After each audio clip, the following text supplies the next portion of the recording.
Il y a encore quelques jours, ces militants socialistes ne l'auraient même pas imaginé.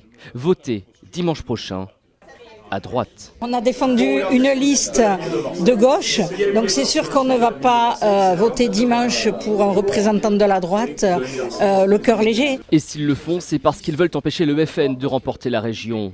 Pour eux, la droite plutôt que l'extrême droite. Je vais voter pour Christian Estrosi sans état d'âme, puisque si Christian Estrosi est un adversaire politique, c'est pas un ennemi. Mon ennemi, c'est le Front National. Mais tout le monde n'a pas le même raisonnement.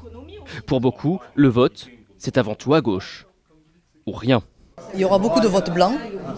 J'espère qu'il n'y aura pas trop d'abstention parce que sinon c'est la porte ouverte à Marion Maréchal.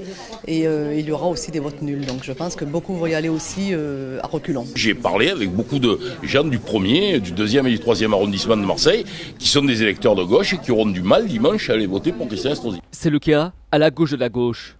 Pour eux, le barrage Estrosi ne passe pas. Ils réclament une fusion de toutes les listes de gauche. En politique, il faut avoir du courage. Dans l'électorat de gauche, il y a beaucoup d'amertume, il y a même de la colère vis-à-vis du Parti socialiste, parce que cette capitulation, j'allais dire, c'est un renoncement à ce que la politique puisse effectivement répondre à la vie des gens. Si la fusion n'est pas possible et donc ne se fait pas, la région PACA n'aura aucun élu de gauche au conseil régional ces 6 prochaines années.